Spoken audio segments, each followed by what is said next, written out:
Good morning all of you. कैसे हो आप सभी। आज कक्षा 12 में बायोलॉजी में न्यू टॉपिक है हमारा जीन विनिमय। आप जीन्स के बारे में अच्छी तरीके से जानते होंगे।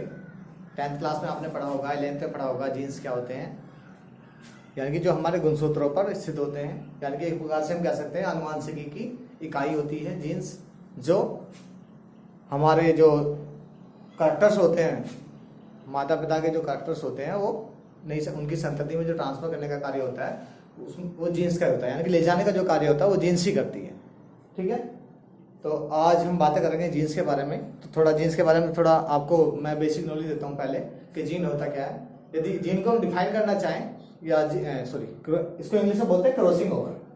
तो क्रॉसिंग ओवर को यदि हम डिफाइन करना चाहें, बताना चाहें तो इस प्रकार बता सकते हैं आप, जैसे कि समजात गुणसूत्रों की प्रत्येक जोड़ी, समजात का मतलब आपको पता है होमोलोगस क्रोमोसोम्स जो होते हैं, जो समजात, यदि मैं जनरली बात करूं कि सपोज करा मनुष्य में जो गुणसूत्र पाए जाते हैं, दो प्रकार के गुणसूत्र पाए जाते हैं, एक तो XX और एक XY।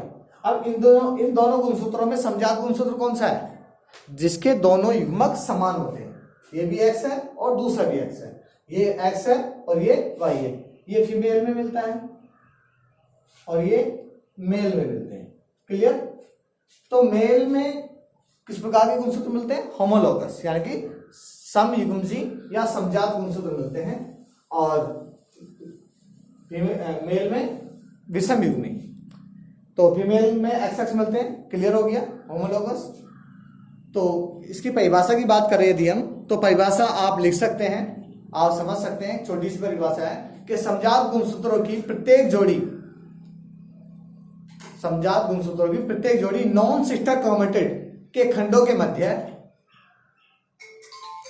पारस्परिक आदान प्रदान की क्रिया को जीन विनिमय कहते हैं, या दूसरे शब्दों में कह सकते हैं वह क्रिया जिसके द्वारा जीन्स एक गुणसूत्र से अपने दूसरे समजात गुणसूत्र पर उपस्थित जीनों के साथ अदला बदली करते हैं, वह प्रक्रिया जीन विनिमय कहलाती है।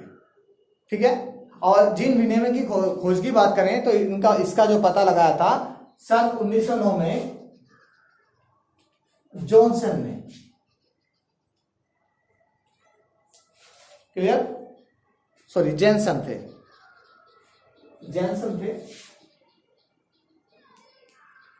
जैनसन वैज्ञानिक थे, उन्होंने जीन विनिमय के बारे में बताया था सबसे पहले, और इसकी अवस्था का जो पता लगाया था, यानी कि जो अर्धसूत्रीय विभाजन होता है उसकी पहली जो अवस्था होती है, जिसको बोलते हैं हम क्या, मियोसिस फर्स्ट, यानी कि अर्धसूत्रीय विभाजन की पहली अवस्था जो होती है, उसमें जो पहली बार जो विभाजन हुआ था कायजमा का, जब कायजमा का निर्माण होता है तो सबसे पहले तब देखा था इसको।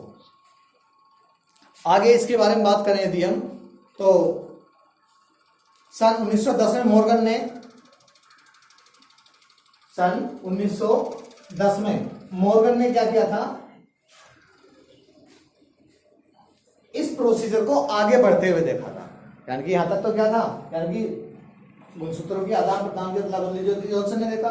उसके बाद जो बाद का जो प्रोसीजर है वो मॉर्गन ने देखा था, जिसमें क्या था, समजात गुणसूत्र टूटते हैं, वह पुनः आगे जुड़ते हैं, जिससे नई संतति का निर्माण हो जाता है। एक एग्जाम्पल दिया हुआ इन्होंने मटर का। एक मटर के द्विप्रभावी संयुजी पौधे में नीले व लंबे परागण, नीले को दर्शाया इन्होंने।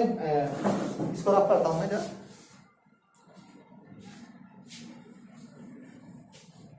नीले कैसे थे, नीले व लंबे परागण, नीले को यहां पर लिख देता हूं, नीले व लंबे परागण, नीले को कैपिटल बी और लॉन्ग को कैपिटल एल से दर्शा दिया। ठीक है, आगे दिया कि तथा लाल पुष्प व गोल परागण, लाल पुष्प व गोल परागण,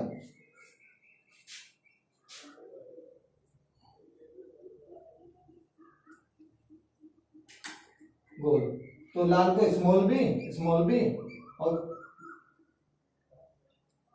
कैपिटल आई से दर्शा दिया गया।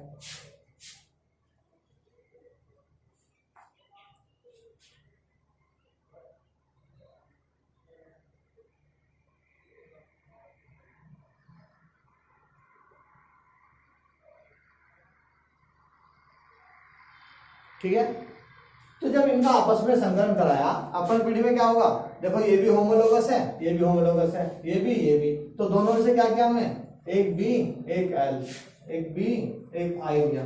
तो दोनों का जब आपस में संकलन कराएंगे तो कैसे लिखा जाएगा, capital B small B, capital L और कैपिटल आई। ये F1 जनरेशन की बात कर रहे हैं। F1 जनरेशन में हमें ये वाले इस कलर के पुष्प प्राप्त हुए थे। ठीक है, उसके बाद F2 पीढ़ी की बात करें, F2 पीढ़ी में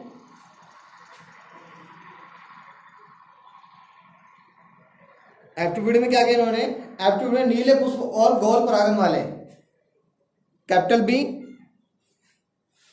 यहां दिखा देगा था, कैपिटल बी स्मॉल बी। ठीक है, नीले पुष्प और गोल परागन वाले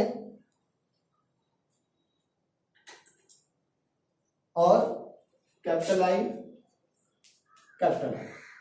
ठीक है, इस प्रकार के पुष्पों का यानी कि क्या कराया, संकलन कराया आपस में। तो उनके संयोग से क्या प्राप्त हुआ था हमें, स्मॉल बी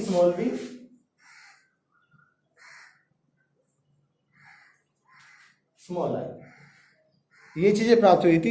इससे क्या होता है, यानी कि गुणसूत्रों का एक्सचेंजिंग हो गया है, आदान प्रदान हो गया है। इसी का ही हम F2 जनरेशन में जाएंगे तो हमें ये संतति प्राप्त होती है।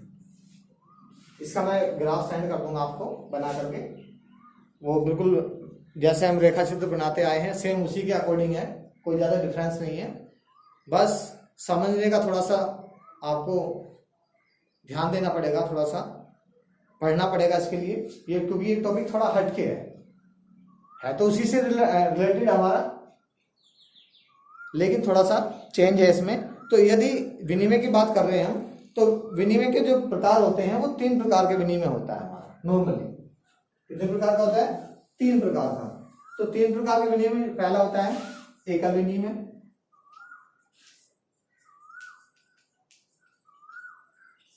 दूसरा होता है द्विवीय विनिमय, तीसरा होता है बहु।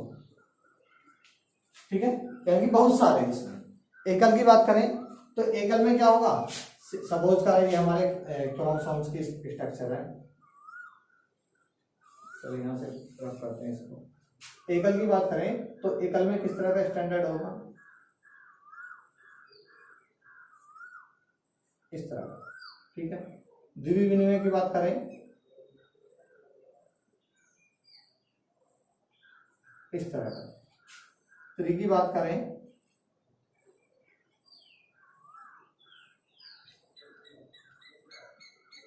उसमें इस तरह का। ठीक है, यहां पे एकल सिंगल स्टैंडर्ड हो रहा है, डबल स्टैंडर्ड और यहां मल्टीपल यानी कि बहुत सारे। तो मल्टीपल क्रॉसिंग हो रहा है, डबल क्रॉसिंग हो रहा है और सिंगल क्रॉसिंग हो रहा है। इस प्रकार का विनिमय क्या कहलाता है हमारा, एकल विनिमय, बहु विनिमय और द्विवीय विनिमय। क्लियर, मैं इसकी पिक्चर अभी दिखाऊंगा आपको क्लियर हो जाएगा। इसकी क्रियाविधि है कि सपोज करा कि कोई भी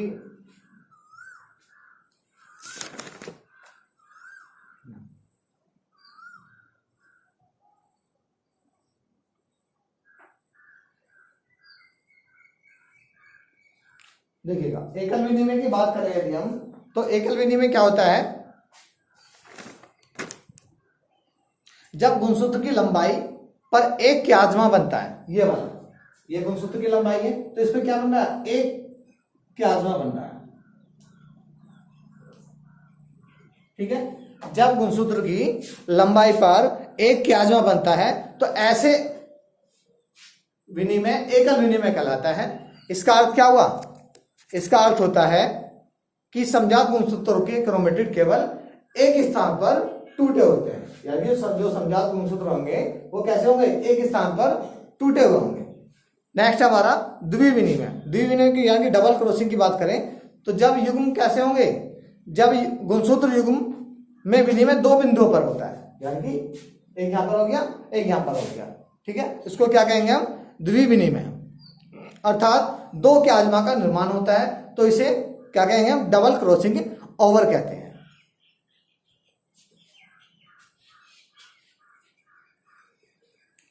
आगे देखिए,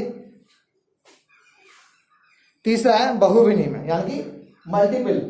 सीधा सा अंदाजा लगा सकते हैं, एक यदि एक क्याज्मा बन रहा है तो एकल विनिमय, दो का क्याज्मा बन रहे तो द्विविनिमय, और दो से अधिक बन रहे तो बहुविनिमय कहलाते हैं, ठीक है। तो ये थे हमारे कैसे, एक विनिमय और होता है जिसको बोलते हैं सोमैटिक विनिमय, यानी कि वर्धी विनिमय। वर्धी विनिमय क्या होता है, अधिकांश जीवों में विनिमय जन्म या जन्म जो हमारी जनन कोशिकाएं होती हैं में अर्धसूत्री विभाजन के समय बनता है, परंतु स्टर्न ने क्या किया था, ड्रोसोफिला की वर्धी कोशिकाओं में विनिमय को देखा था। इससे स्पष्ट हो जाता है कि कभी कभी वर्धी कोशिकाओं में विनिमय पाया जाता है, यानी कि जो वैज्ञानिक थे स्टर्न, उन्होंने ड्रोसोफिला की जो वर्धी कोशिकाएं थी उसमें इसको सबसे पहले देखा था, जिसको बोलते हैं वर्धी विनिमय या सोमैटिक विनिमय, ठीक है। इसकी विशेषताएं दे रखी हैं। जीन जो हमारा जीन विनिमय है, जैसे नंबर 1 है, 4 अर्ध गुणसूत्रों में से केवल 2 ही जीन विनिमय होते हैं, शेष 2 अपने वास्तविक स्वरूप को बनाए रखते हैं। नेक्स्ट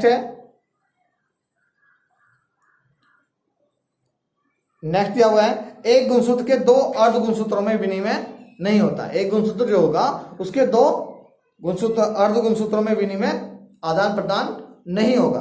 तीसरा है, क्याज्मा की जो संख्या होगी, ये वाली क्याज्मा की जो संख्या होगी युग्म गुणसूत्रों की लंबाई पर निर्भर करती है, यानी कि इनकी जो संख्या है, इनकी गुणसूत्र जो गुणसूत्र होते हैं इनकी लंबाई के अकॉर्डिंग होती है, यानी कि लंबाई के ऊपर डिपेंड करती है, ये कह सकते हैं आप।